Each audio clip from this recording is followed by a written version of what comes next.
So here's a few tips on designing a marine pure refugium sump. So the first thing we need is inlet holes. So we'll use some strainers plumbed into the back of the aquarium. This is the neatest way, I reckon. I'm not a big fan of weirs because they take up room in the actual fish tank themselves. And so the water comes out of the strainers. The hole's drilled about 5 centimeters from the top. The larger the hole, the more water the hole can take. We usually go for a 50 or 60 mil hole. Then we will use 50 or 40 mil plumbing. Then we basically plumb that down to a couple of elbows, which just return the water into the inlet of the filter, which we put some polyfilter, because we find polyfilter to be by far the best mechanical and chemical media. And the advantage of polyfilter is it clings particles, not traps them. So unlike filter socks and normal filter wool, it doesn't clog up. So therefore we find that you can run polyfilter for literally months without it clogging up, and because it takes all the organics out of solution, we find that we just get much better results from it. It doesn't remove trace elements, and unlike filter wool, with filter wool, the more often you replace it, the better. The more effective it is, and the less likely it is to clog up. Whereas the polyfilter clings the particles so it doesn't clog up, and it removes organics out of solution. So the water comes down through here. Then we have marine pure.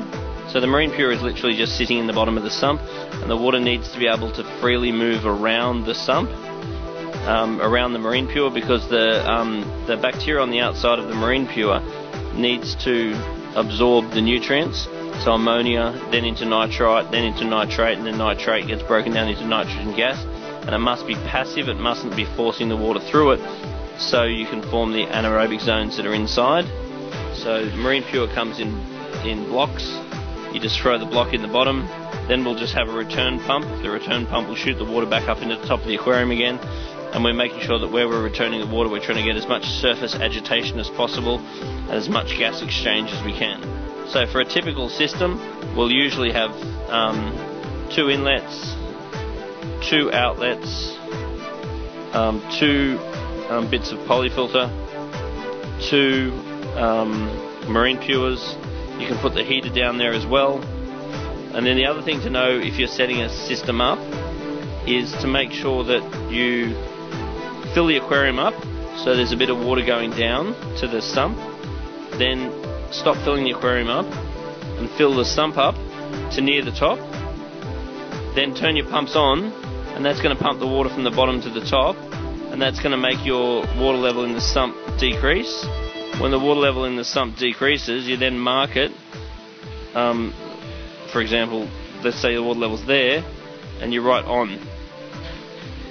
And then the key is never to fill up the sump above the on level if the system's running. Otherwise, when you turn the pumps off and the water comes from the bottom back up again, then that will overflow this. And to make sure the outlets of the pumps are not lower than the hole, because you don't want that to back siphon down past the holes. So we find that this design is extremely simple and extremely effective. So with this sort of system, you can run very low water changes. So everyone's got their own opinion on water changes, so just experiment yourself.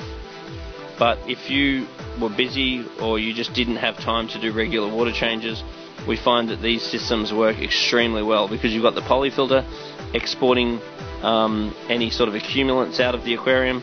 You've got marine pure, which is offering you parallel nitrification and denitrification. The marine pure also builds up masses of microorganisms in amongst it, so acts as a refugium, which basically just means safe place.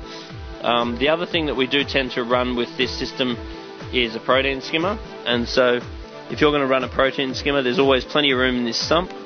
So if you just install the protein skimmer, and you can just hang it on the side of on the back of the unit without a problem. And the other advantage of having a protein skimmer is that then you can run NOPOX, NPX, which is a Red Sea product, and we find that's quite effective. What that actually does is introduce enzymes and catalysts that actually help to break your nitrate and phosphate down. So we find that's quite a good thing. The other thing you can do as well is install some dosing pumps. So if you had your bottles lined up on the side and then you just install the dosing pumps, then what you can actually do is auto dose the system as well, which is quite handy.